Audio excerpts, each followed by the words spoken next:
Hello everyone, welcome to another video of Krypton tutorial. आज हम लोग पढ़ने वाले हैं फोटो इलेक्ट्रिक इफेक्ट, जो कि बेसिकली पार्ट है एटॉमिक स्ट्रक्चर चैप्टर का। तो आइए स्टार्ट करते हैं फोटो इलेक्ट्रिक इफेक्ट के इंट्रोडक्शन से। तो बेसिकली फोटो इलेक्ट्रिक इफेक्ट क्या है, जैसा आपने को इसका नेम सजेस्ट करे, क्या फोटो इलेक्ट्रिक इफेक्ट मतलब क्या, फोटोन का इलेक्ट्रिसिटी में कन्वर्ट करना, फोटोन का इलेक्ट्रिसिटी में कन्वर्ट करना। तो हम लोग स्टार्ट करते हैं फोटो इलेक्ट्रिक इफेक्ट से। ये बेसिकली बताता क्या है, ये एक्सप्लेन करता है पार्टिकल नेचर के, लाइट के पार्टिकल नेचर को। किसको एक्सप्लेन करता है? लाइट के पार्टिकल नेचर को। तो सबसे पहला पॉइंट इसमें लिखते हैं, this effect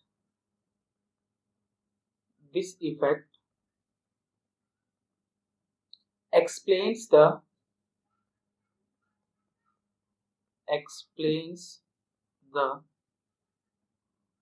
particle nature of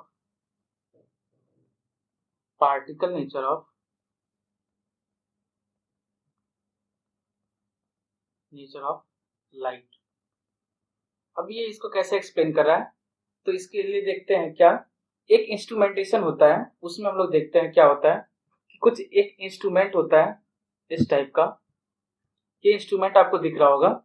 इस इंस्ट्रूमेंट में क्या है, एक खासियत है क्या, कि जब भी इस पे लाइट पार्टिकल आता है, ये रेड आप यहाँ पे देख रहे हो क्या, ये लाइट इस पर मेटल सरफेस पे आ रहा है और उस पे स्ट्राइक कर रहा है। तो जब ये लाइट, रेड कलर की लाइट आपको दिख रही है कि ये मेटल सरफेस पे स्ट्राइक करेगा, तो ये लाइट जब आ रहा होगा तो इसके पास कुछ ना कुछ अपनी एक एनर्जी होगी, इसके पास अपनी कुछ ना कुछ एक एनर्जी होगी, फोटोन की कुछ ना कुछ एक एनर्जी होगी। तो ये जो मेटल है, मेटल की प्रॉपर्टी क्या होती है, इलेक्ट्रॉन लूज करने की। मेटल की प्रॉपर्टी क्या होती है, इलेक्ट्रॉन लूज करने की। तो ये जब एनर्जी इसके पास आएगी, तो इस मेटल को एक कुछ सफिशिएंट अमाउंट ऑफ एनर्जी मिलेगा, कुछ ना कुछ एनर्जी मिलेगा। तो हो सकता है वो एनर्जी की वैल्यू इतनी हो कि मेटल अपना इलेक्ट्रॉन क्या कर दे, लूज कर दे। हम देख रहे हैं यहाँ पे मेटल सरफेस से इलेक्ट्रॉन क्या हो रहा है, निकल रहा है।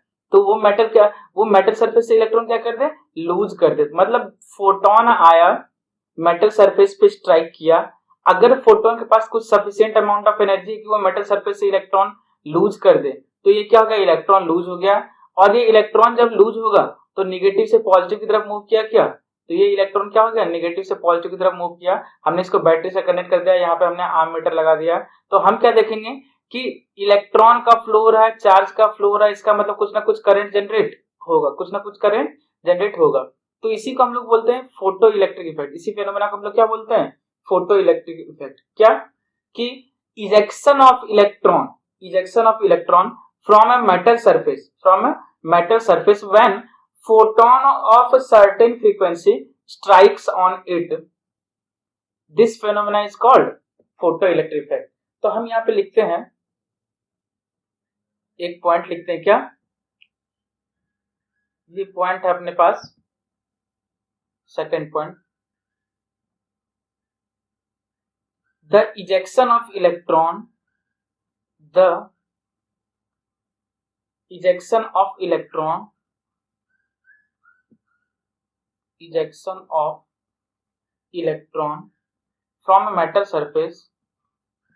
from a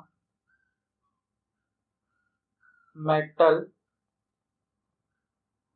surface the ejection of electron from a metal surface when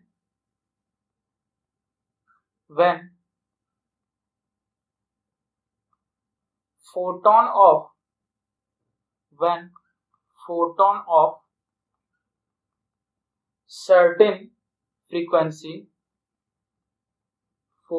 of certain frequency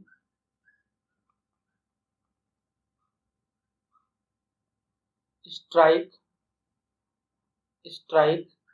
on it, this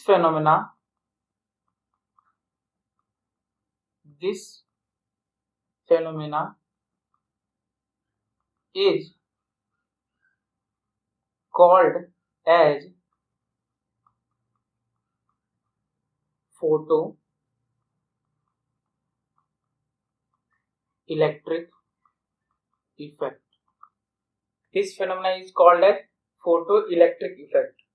क्या बताया मैंने कि जब भी कोई लाइट या फोटोन जिसके पास कुछ ना कुछ सर्टेन अमाउंट ऑफ एनर्जी होगी, वो जब मेटल प्लेट से टकराएगा, वो जब मेटल प्लेट से टकराएगा तो वो कुछ ना कुछ certain amount of energy release करेगा, वो कुछ ना कुछ certain amount of energy absorb करेगा मेटल सरफेस। अभी मेटल सरफेस की प्रॉपर्टी क्या होती है कि मेटल जो होता है वो इलेक्ट्रॉन लूज करना चाहता है, तो उस एनर्जी को पा करके हो सकता है उसके पास इतनी एनर्जी आ जाए उस फोटोन की एनर्जी को एब्जॉर्ब करने के बाद कि वो इलेक्ट्रॉन क्या कर दे, एब्जॉर्ब कर ले, वो इलेक्ट्रॉन को इजेक्ट कर दे। वो इलेक्ट्रॉन को जैसे ही इजेक्ट करेगा तो वो इलेक्ट्रॉन क्या करेगा, मूव करेगा नेगेटिव टू पॉजिटिव प्लेट की तरफ। चार्ज का मूवमेंट हो रहा है, इसका मतलब क्या होगा, करंट जनरेट होगा। इसका मतलब क्या जनरेट होगा, करंट जनरेट होगा। तो इसी पूरे फेनोमेना क्या कहेंगे हम लोग, फोटो इलेक्ट्रिक इफेक्ट। मतलब फोटोन के कारण से जो इलेक्ट्रिसिटी वाला इफेक्ट आया, फोटोन के कारण से, इंसिडेंट फोटोन के कारण से जो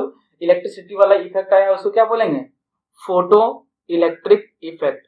और ये जो इजेक्टेड इलेक्ट्रॉन है, जो इजेक्टेड इलेक्ट्रॉन जो बाहर निकल रहा था उसको हम लोग बोलते हैं फोटो इलेक्ट्रॉन। उसको हम लोग क्या बोलते हैं, फोटो इलेक्ट्रॉन। तो हम लोग यहाँ पे इसको लिख लेते हैं क्या, the ejected electron, the ejected electron from a metal surface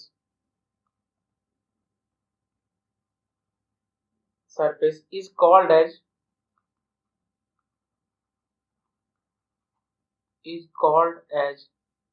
photoelectrons।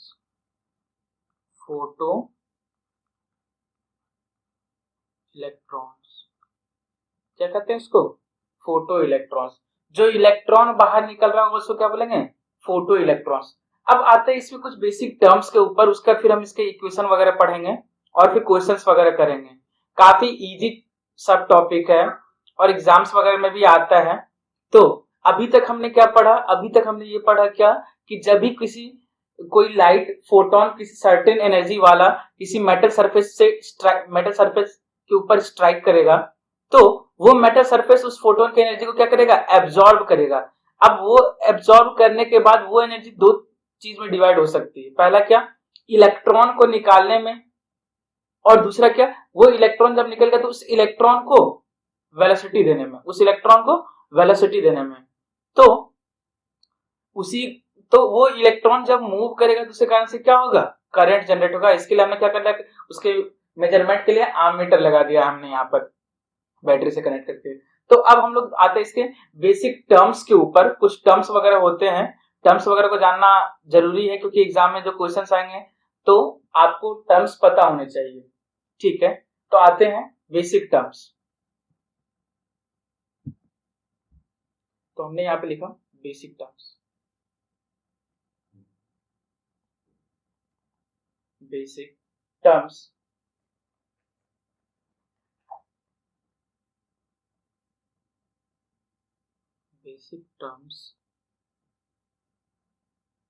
used in photo electric effect. सबसे पहले टर्म आता है फोटो इलेक्ट्रॉन। ये मैंने आपको बता दिया। क्या, जो इजेक्टेड इलेक्ट्रॉन होगा, पहला टर्म क्या है, फोटो इलेक्ट्रॉन, ठीक है। ये क्या है, the ejected electron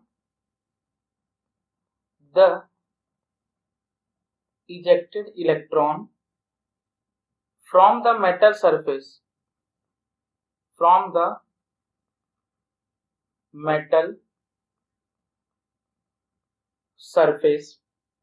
is called photoelectron। जो इलेक्ट्रॉन मेटल सरफेस से बाहर निकलेगा, उसको क्या बोलेंगे, फोटो इलेक्ट्रॉन। दूसरा टर्म आता है अपने पास थ्रेशोल्ड एनर्जी। क्या, दूसरा टर्म आता है अपने पास थ्रेशोल्ड एनर्जी। तो हमने सेकेंड टर्म लिखा थ्रेशोल्ड एनर्जी, इसको हम लोग एक और नाम बोलते हैं थ्रेशोल्ड एनर्जी और वर्क फंक्शन। क्या बोलते हैं? Work function. इसको डिनोट किया जाता है किससे? W और फाई और H न्यू नॉट। ये थ्रेशोल्ड एनर्जी क्या है? थ्रेशोल्ड एनर्जी वह मिनिमम अमाउंट ऑफ एनर्जी है, थ्रेशोल्ड एनर्जी वह मिनिमम अमाउंट ऑफ एनर्जी है जो मेटल से इलेक्ट्रॉन को इजेक्ट करवाने के लिए अपने को जरूरत है। तो हमने यहां पर लिखा this is the minimum amount of energy, यहां ध्यान दें, minimum amount of energy required to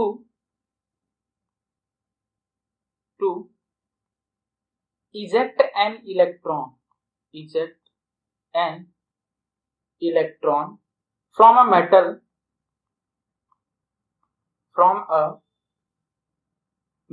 plate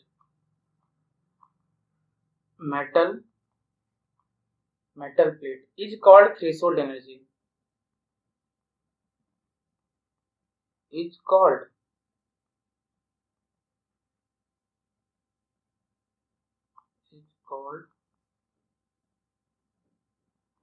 threshold energy. क्या है थ्रेशोल्ड एनर्जी? कि जब भी किसी मेटल प्लेट पर कोई फोटोन टकरा रहा था तो इलेक्ट्रॉन को इजेक्ट कराने के लिए जो मिनिमम अमाउंट ऑफ एनर्जी की रिक्वायरमेंट होगी, वो क्या कहलाएगी? Threshold energy. वो क्या कहलाएगी? Threshold energy. ये इसको हम लोग वर्क फंक्शन भी कहते हैं। क्या कहते हैं? Work function. कैसे डिनोट करते हैं इसको डिनोट करते हैं हम लोग W is equal to H nu naught. तो हमने यहां पे लिखा क्या? Work function is equal to H nu naught और phi is equal to H nu naught. हो गया क्या? अभी एनर्जी है, यूनिट क्या लिख दिया हमने? यूनिट जूल पर एटम। तो हमने यहां पे लगाया जूल पर एटम, या फिर एनर्जी का यूनिट क्या था? इलेक्ट्रॉन वोल्ट पर एटम। ठीक है क्या? तो हमने यहां पर से एक टर्म नया बताया, क्या? Threshold energy. This is the minimum amount of energy required to eject an electron from a metal plate is called threshold energy. ठीक है क्या? अब इसमें इस वर्क फंक्शन को लेकर के कुछ इंपॉर्टेंट बात भी हो सकती है, कुछ इंपॉर्टेंट लाइंस वगैरह। तो यहां पे हम लोग लिखते हैं उसको work function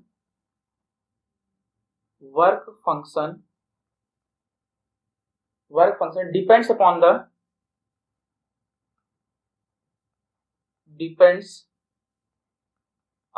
the metal atom. किसके ऊपर डिपेंड करेगा? Metal atom. ये कहना क्या चाह रहा है? ये कहना ये चाह रहा है कि अलग अलग मेटल है तो सबका एनर्जी, आयनाइजेशन एनर्जी अलग अलग है क्या? तभी सबका आयनाइजेशन एनर्जी अलग अलग है, तो क्या अलग अलग एनर्जी का रिक्वायरमेंट होगा क्या इलेक्ट्रॉन को इजेक्ट कराने के लिए? तो इसीलिए हमने यहां पे लिखा since ionization energy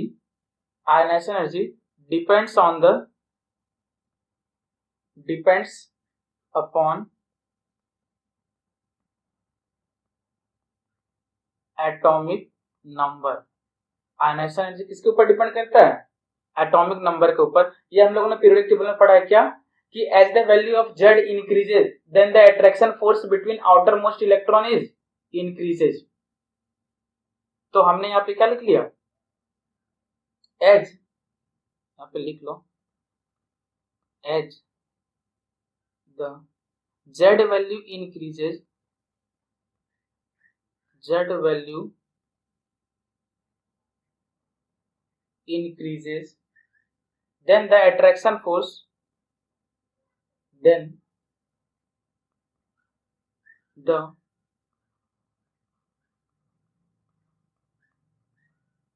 attraction force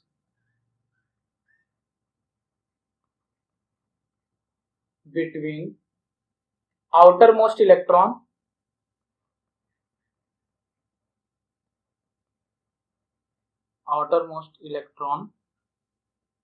is increases, is increases, is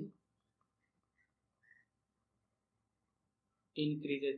अपने को पता है क्या कि जैसे जैसे मेटल है तो उसका वो इलेक्ट्रॉन लूज करना चाहता है तो वो उसकी आयनाइजेशन एनर्जी की वैल्यू क्या होगी, कम होगी, तो इजीली इलेक्ट्रॉन लूज कर दिया। नॉन मेटल है क्या, वो इलेक्ट्रॉन एक्सेप्ट करना चाहता है तो वो इलेक्ट्रॉन जब एक्सेप्ट करना चाहता है तो इलेक्ट्रॉन इजेक्ट करेगा क्या, नहीं करेगा। इलेक्ट्रॉन इजेक्ट जब नहीं करेगा तो आयनाइजेशन एनर्जी की वैल्यू क्या होगी, ज्यादा होगी। तो इसीलिए हमने यहाँ पे क्या लिया, मेटल प्लेट लिया है, ताकि जो इलेक्ट्रॉन हो जाए वो क्या हो जाए, जल्दी, ताकि जो मेटल प्लेट है वो इलेक्ट्रॉन जल्दी रिलीज कर दे, क्योंकि उसका आयनाइजेशन एनर्जी की वैल्यू क्या होती है, कम होती है। उसका आयनाइजेशन एनर्जी की वैल्यू क्या होती है, कम होती है। तो हम यहाँ पे एक चीज और लिख लेते हैं, क्या,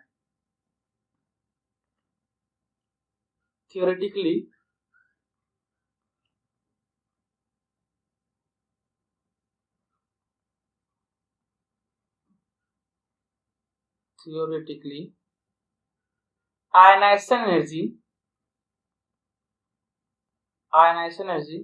और binding energy can be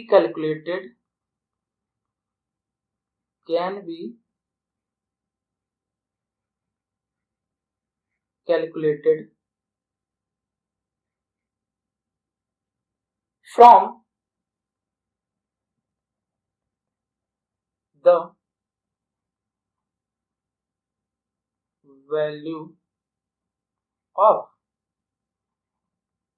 work function।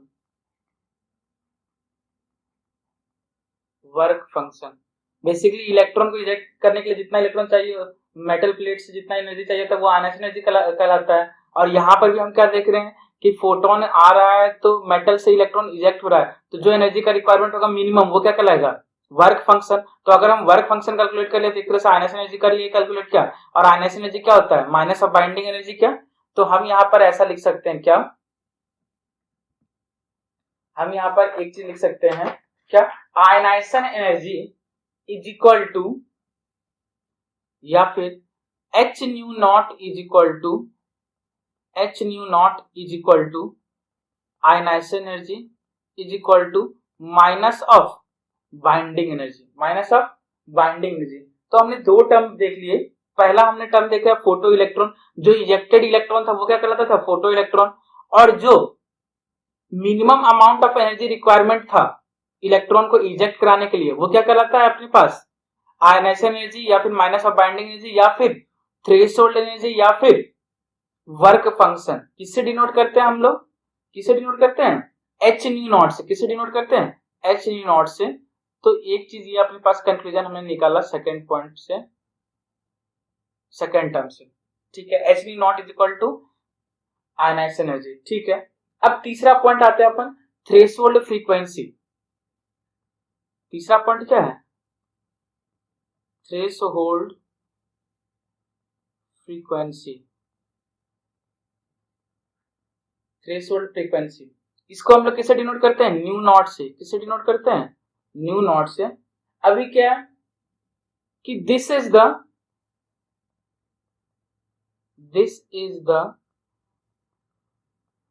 Minimum amount of frequency, minimum amount of frequency to eject an electron,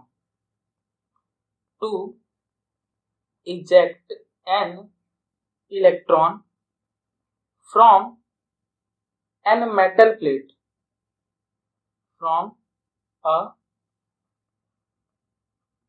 metal plate from a metal plate is called threshold frequency, is called threshold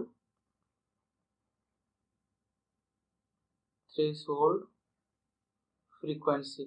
मतलब उसी metal plate से electron को eject कराने के लिए minimum जितना amount of frequency का जरूरत होगा वो क्या कहलाएगा, थ्रेशोल्ड फ्रीक्वेंसी।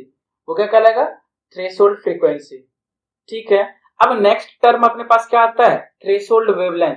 तो ये भी वैसा ही हो गया क्या कि अच्छा जब फ्रीक्वेंसी मिनिमम होगी तो लैम्डा मैक्सिमम होगा क्या, जब फ्रीक्वेंसी मिनिमम होगी ई बराबर एस सी अपॉन लैम्डा से या फिर न्यू ई बराबर एस सी अपॉन लैम्डा से, तो अपन देखते हैं ना क्या थ्रेशोल्ड एनर्जी ज्यादा तो फ्रीक्वेंसी भी ज्यादा, और फ्रीक्वेंसी ज्यादा तो लैम्डा कम, फ्रीक्वेंसी ज्यादा तो लैम्डा कम। तो नेक्स्ट टर्म आता है क्या, threshold wavelength.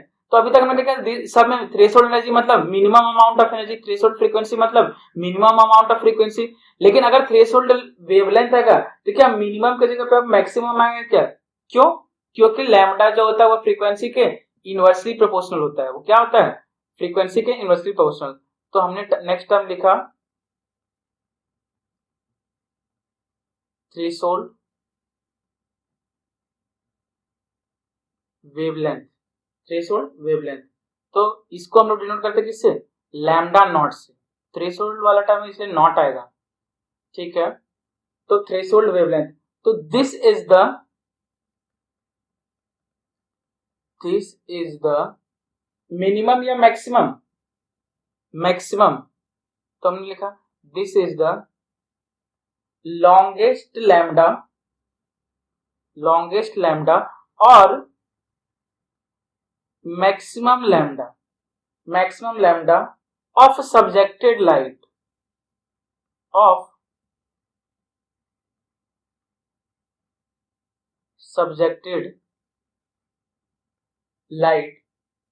to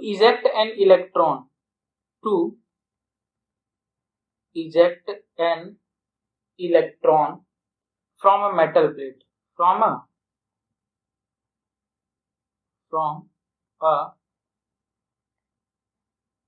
metal plate। ठीक है, थ्रेशोल्ड वेवलेंथ क्या था कि वह लॉन्गेस्ट वेवलेंथ या फिर वह मैक्सिमम वेवलेंथ जो कि मेटल प्लेट से इलेक्ट्रॉन को इजेक्ट कराने में यूज किया गया हो, उसको क्या बोलते हैं, थ्रेशोल्ड वेवलेंथ। तो हमने चार अभी टर्म पढ़े हैं। पहला टर्म क्या पढ़ा है, फोटो इलेक्ट्रॉन, मतलब इजेक्टेड इलेक्ट्रॉन क्या कहलाएगा, फोटो इलेक्ट्रॉन। दूसरा टर्म हमने क्या पढ़ा है, threshold energy, minimum amount of energy required to eject an electron from metal plate is called threshold energy या फिर वर्क फंक्शन, जिसको हम लोग किसे डिनोट करते हैं, एच न्यू नॉट से। तीसरा टर्म था थ्रेशोल्ड फ्रीक्वेंसी। थ्रेशोल्ड फ्रीक्वेंसी क्या था कि this is the minimum amount of frequency to eject an electron, metal plate से इलेक्ट्रॉन को इजेक्ट कराने के लिए मिनिमम कितना अमाउंट ऑफ एनर्जी का जरूरत हो, उसे बोलेंगे थ्रेशोल्ड फ्रीक्वेंसी। और फोर्थ टर्म क्या था, threshold wavelength. This is the longest lambda और maximum lambda of subjected light to eject an electron from a metal plate is called threshold wavelength. तो अब यहां पर एक चीज आता है क्या कि सपोज करो आपने एक टर्म आता है इफिशियंसी वाला। क्या टर्म आता है, इफिशियंसी। तो हम देखते हैं ये इफिशियंसी मतलब क्या है। तो हमने यहां पर लिखा इफिशियंसी मतलब क्या है कि सपोज करो फॉर 100% एफिशिएंसी, फॉर 100% एफिशिएंसी मतलब जितना फोटोन आपने गिराया है उतना ही नंबर ऑफ इलेक्ट्रॉन इजेक्ट हो जाए, वो तो क्या कहलाएगा 100% एफिशिएंसी। तो हमने आप लिखा for 100% efficiency number of subjected photon और incident photon will be equal to number of ejected electron। मतलब अगर 10 फोटोन गिराया है तो 10 इलेक्ट्रॉन निकले। 100 फोटोन गिराया तो 100 इलेक्ट्रॉन निकल जाए, तो वो क्या कहलाएगा? 100% इफिशियंसी। वो क्या कहलाएगा? 100% इफिशियंसी। तो अगर मान लिया जाए इफिशियंसी लेस देन 100% रहा, इफिशियंसी लेस देन 100% रहा, तो क्या जितना नंबर ऑफ फोटोन हम लोग गिराएंगे, क्या उतने नंबर ऑफ इजेक्टेड इलेक्ट्रॉन मिलेंगे? क्या नहीं। कौन ज्यादा होगा? सपोज करो हमने गिराया 10 फोटोन और इलेक्ट्रॉन मिल रहा है कितना? 5 ही, तो इफिशियंसी क्या होगी इसकी? 100% से कम हो गई। तो हमने यहाँ पे लिख दिया for less than 100% efficiency number of incident photon is greater than number of ejected electron is greater than number of ejected electron। और ऐसा रहे कि आपको क्वेश्चन में कुछ नहीं बोला है। अगर आपको क्वेश्चन में कुछ नहीं बोला है, इसका मतलब क्या है कि आपको एफिशिएंसी कितनी लेनी है? 100% एफिशिएंसी लेनी है। कितनी एफिशिएंसी लेनी है? 100% एफिशिएंसी लेनी है। तो हम यहाँ पर क्या लिख देते हैं, एक चीज लिख लेना यहाँ पर, क्या? If the numerical problem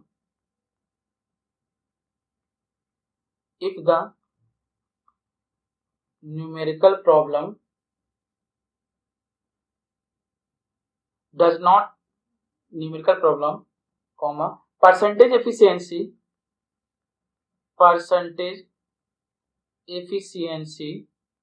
is not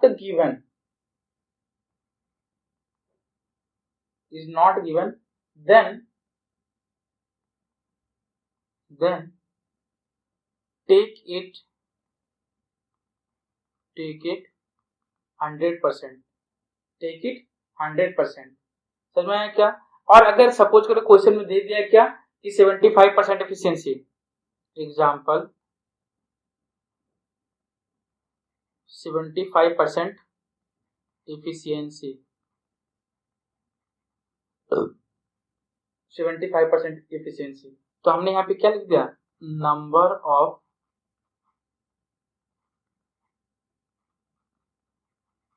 ejected electron is equal to number of ejected electron into 75% है, तो 75 divide by 100 into number of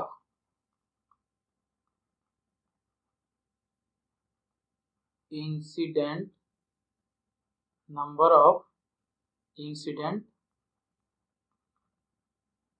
photon. ये हो गया एफिशिएंसी वाला चीज। क्या कि अगर 100% एफिशिएंसी बोला है तो सपोज करो आपने 50 फोटोन गिराए तो 50 इलेक्ट्रॉन भी इजेक्ट हुए। अगर उसने लेस देन 100% एफिशिएंसी बोला, इसका मतलब क्या है? आपने जितने फोटोन गिराए उससे कम इलेक्ट्रॉन इजेक्ट हुए। अगर आपको न्यूमेरिकल में कुछ नहीं गिवन है तो आपको एफिशिएंसी मतलब ईटा आपको क्या लेना है? ईटा मतलब एफिशिएंसी, ईटा आपको क्या लेना है? 100% लेना है। फॉर एग्जांपल मैंने बोला कि 75% एफिशिएंसी बोल दिया है, इसका मतलब क्या? Number of ejected electron is equal to 75 by 100 into number of incident photon. ठीक है क्या? अभी नेक्स्ट टर्म आता है अपने पास फोटो करंट। नेक्स्ट टर्म क्या आता है?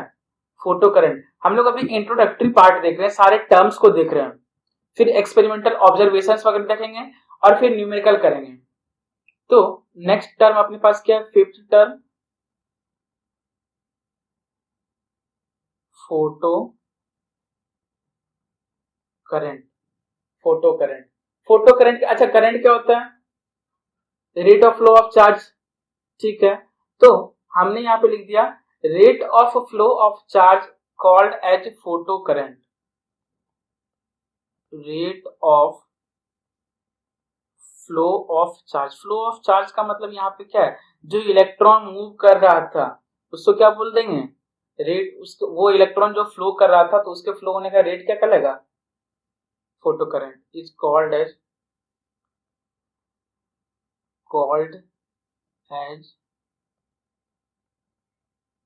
Photo current. यूनिट क्या होगा? हमने यहाँ पे सीधा लिख दिया। अच्छा, rate of flow of charge है क्या? तो हमने यहाँ पे सीधा लिख दिया rate of flow of charge, तो charge divide by time taken. Charge कितना फ्लो हो रहा है? चार्ज कितना फ्लो हो रहा है, सपोज करो 5 इलेक्ट्रॉन निकल रहे हैं, तो चार्ज कितना हो गया, number of ejected electron n ejected into electron का charge divide by time, divide by time.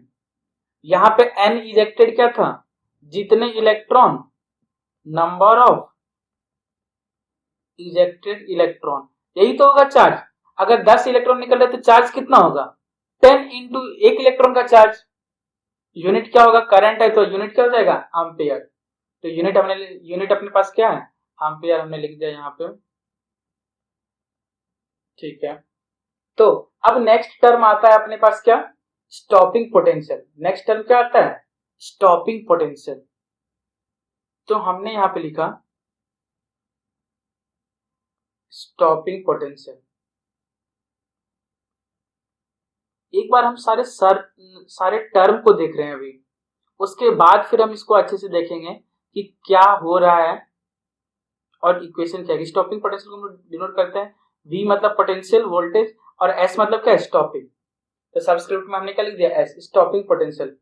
ये स्टॉपिंग पोटेंशियल क्या है कि जब इलेक्ट्रॉन अपने मैक्सिमम काइनेटिक एनर्जी से फ्लो कर रहा होगा, जब इलेक्ट्रॉन अपने मैक्सिमम काइनेटिक एनर्जी से फ्लो कर रहा होगा, तो उसको स्टॉप करने के लिए, उस इलेक्ट्रॉन को स्टॉप करने के लिए, हाँ, जो पोटेंशियल का जरूरत होगा वो क्या कहलाएगा, जो एनर्जी का जरूरत होगा, तो उसको क्या कहेंगे, स्टॉपिंग पोटेंशियल। तो हमने यहां पे लिख दिया this is the energy required, energy required to stop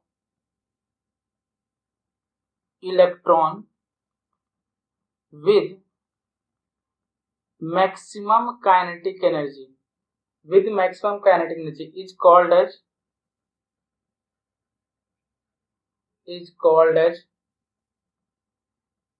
stopping potential। क्या, स्टॉपिंग पोटेंशियल, स्टॉपिंग पोटेंशियल। जब इलेक्ट्रॉन अपने मैक्सिमम काइनेटिक एनर्जी से मूव कर रहा होगा, तो उसको रोकने के लिए जो एनर्जी का रिक्वायरमेंट होगा वो क्या कहलाएगा, स्टॉपिंग पोटेंशियल। तो इसको हम लोग कैसे कैलकुलेट करते हैं, स्टॉपिंग पोटेंशियल को। तो हम लोग यहाँ पे देखते हैं, ये स्टॉपिंग पोटेंशियल का क्या, electron, it is calculated from following equation, it is calculated from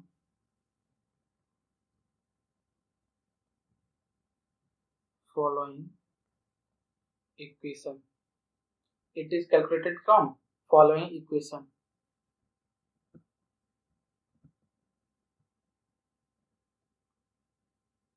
तो अच्छा, अपने को पता है चार्ज और पोटेंशियल के टर्म में क्या होता है एनर्जी की वैल्यू, एनर्जी बराबर होता है Q इंटू वी। एनर्जी बराबर क्या होता है, Q इंटू वी, जहां पे Q क्या होता है, चार्ज, Q क्या होता है, चार्ज, और V क्या होता है, पोटेंशियल डिफरेंस। V क्या होता है, पोटेंशियल डिफरेंस, ठीक है। अच्छा, एनर्जी बराबर चार्ज, यहां पे चार्ज क्या था, E क्या, और पोटेंशियल डिफरेंस कितना था, Vs। तो हमने यहां पर लिख दिया क्या, E इंटू Vs। क्या यहाँ पे काइनेटिक एनर्जी मैक्सिमम थी क्या, तो हमने यहाँ पे क्या लिख दिया, हाफ mv स्क्वायर, इसके इक्वल कर दिया हमने, काइनेटिक एनर्जी के इक्वल कर दिया। तो यहां पर से अपने को एनर्जी, जो एनर्जी का जरूरत पड़ा था, एनर्जी बराबर क्या होता है, Q इंटू Vs। तो हमने क्या लिख दिया, E into Vs is equal to maximum kinetic energy पर था इलेक्ट्रॉन, तो हमने क्या लिख दिया, हाफ mv स्क्वायर। दोनों बराबर होंगे तभी तो उसको रोक सकेगा, मिनिमम रोकने के लिए तो इतना ही चाहिए। तो अपने को Vs बराबर क्या मिल गया, यहाँ पर से Vs बराबर मिल गया half mv square divide by electron, half mv square divide by electron. यही क्या है अपना स्टॉपिंग पोटेंशियल, यही क्या है अपना स्टॉपिंग पोटेंशियल। तो हम यहाँ पर क्या देख रहे हैं कि स्टॉपिंग पोटेंशियल की वैल्यू जो आई वो आई half mv square kinetic energy divide by electron, kinetic energy divide by electron. अच्छा, तो हमने यहाँ पर से एक चीज ये भी देख लिया था क्या, E इंटू वी एस जो था वो हाफ एम वी स्क्वायर के बराबर है। ठीक है, और ये काइनेटिक एनर्जी है कि ये कितनी होगी, काइनेटिक एनर्जी कितनी होगी। सपोज करो फोटोन से एनर्जी कितनी आ रही थी, फोटोन से एनर्जी आ रही हो कितनी, एच न्यू। ये क्या है, इंसिडेंट एनर्जी। ये क्या है, इंसिडेंट एनर्जी। इलेक्ट्रॉन को निकालने में कितनी एनर्जी चली गई, थ्रेशोल्ड एनर्जी। क्या, तो ये क्या है, थ्रेशोल्ड एनर्जी। तो बाकी एनर्जी कहां गई होगी, बाकी एनर्जी कहां गई होगी भाई, बाकी एनर्जी तो क्या इलेक्ट्रॉन को मूव कराने में ही गई होगी ना। बाकी एनर्जी कहां गई होगी, इलेक्ट्रॉन को मूव कराने में। जो इंसिडेंट, चूंकि एनर्जी कंजर्वेशन हम लगा रहे हैं यहाँ पे, जो इंसिडेंट एनर्जी थी, तो इंसिडेंट एनर्जी में से कुछ सर्टेन अमाउंट ऑफ एनर्जी तो क्या हो गया, इलेक्ट्रॉन को निकालने में चला गया। लेकिन बाकी जो एनर्जी बचा वो कहां गया, वो तो क्या करेगा, इलेक्ट्रॉन को वेलोसिटी देने में गया। किसमें गया, इलेक्ट्रॉन को वेलोसिटी देने में गया। तो हम यहां पर से इसको लिख देते हैं H new minus H nu not. ये कैसे लिखा, ये कैसे लिखा, इसको ऐसे लिखा कि हमने पहले एनर्जी कंजर्वेशन लगाया, एनर्जी कंजर्वेशन। क्या किया हमने, इंसिडेंट एनर्जी कितना है अपने पास, incident energy equal to final energy. क्या, फाइनल एनर्जी। इंसिडेंट एनर्जी अपने पास था कितना, एच न्यू आया था क्या, और फाइनल एनर्जी कितना है अपने पास, एक एनर्जी तो चला गया इलेक्ट्रॉन को इजेक्ट करने में, एच न्यू नॉट, प्लस बाकी एनर्जी किसमें क्या है, इलेक्ट्रॉन को वेलोसिटी देने में, is equal to half m v square. ये है अपने पास फोटो इलेक्ट्रिक इफेक्ट का इक्वेशन। ये क्या अपने पास, फोटो इलेक्ट्रिक इफेक्ट का इक्वेशन। ठीक है क्या, तो यहां पर से हमने क्या लिख लिया, वेयर, यहां पर से हमने एक चीज और देख लिया, क्या, where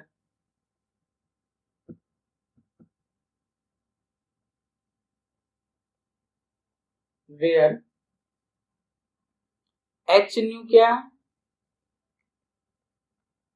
subjected energy, subjected energy.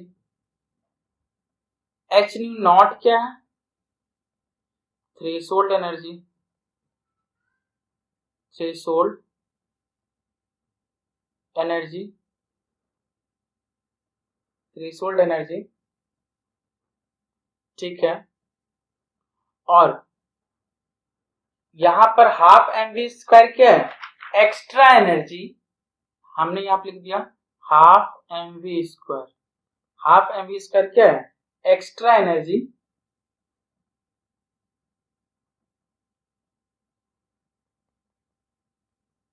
Extra energy और काइनेटिक एनर्जी, और kinetic energy of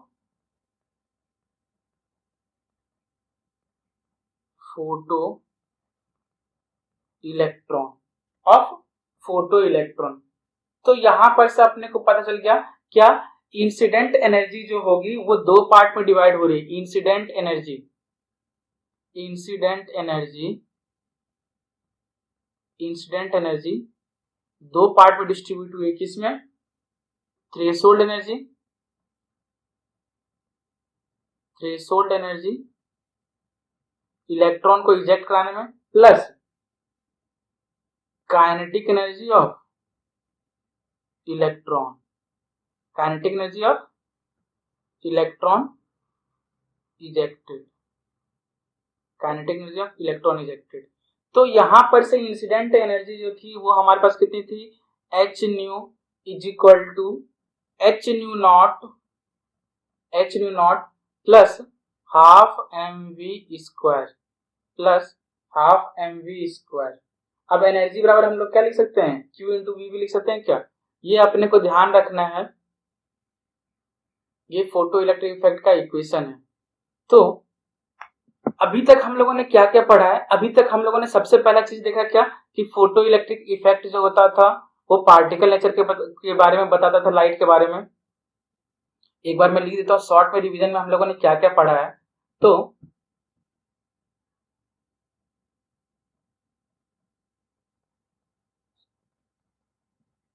short revision.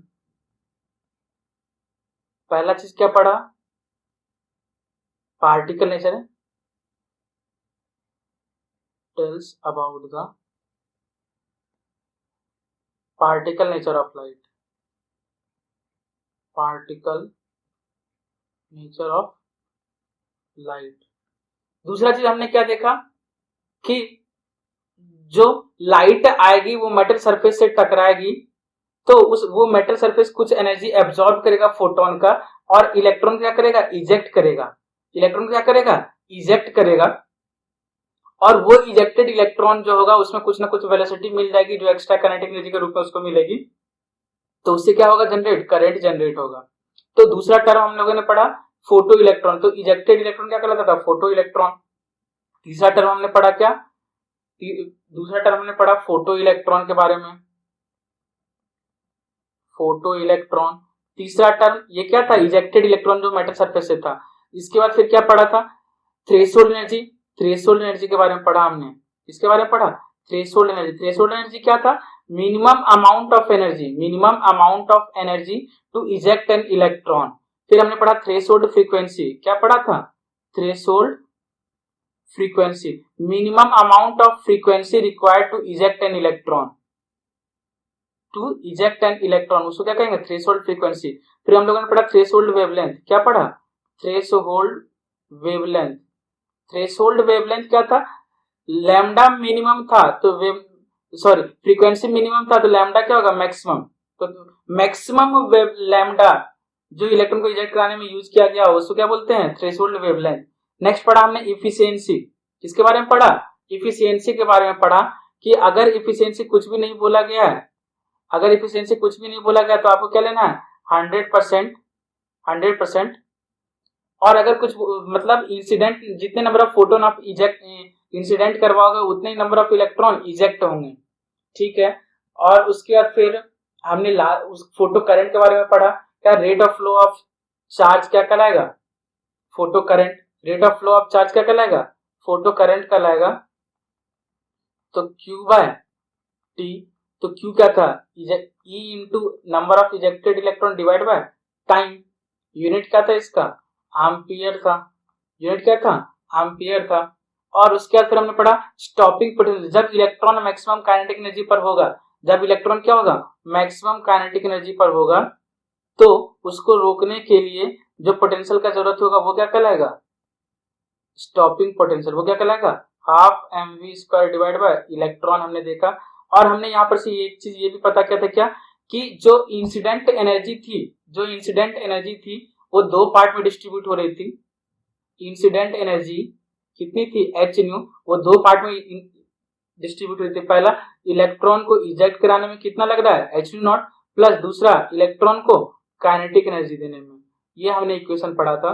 तो आज भर के लिए हम इतना ही रखते हैं। नेक्स्ट लेक्चर में हम लोग पढ़ेंगे इंटेंसिटी के बारे में और कुछ इससे रिलेटेड न्यूमेरिकल्स के बारे में और एक्सपेरिमेंटल ऑब्जर्वेशंस के बारे में, एक्सपेरिमेंटल ऑब्जर्वेशंस के बारे में, और कुछ अच्छे अच्छे न्यूमेरिकल देखेंगे। धीरे धीरे धीरे धीरे न्यूमेरिकल का लेवल बढ़ाते जाएंगे। तो अगर आपको वीडियो पसंद आया हो तो लाइक करें, सब्सक्राइब करें, शेयर करें, और अगर आपको किसी टॉपिक में डाउट है तो आप हमें बताएं, हम उस पर कोई ना कोई वीडियो लाएंगे। Thank you.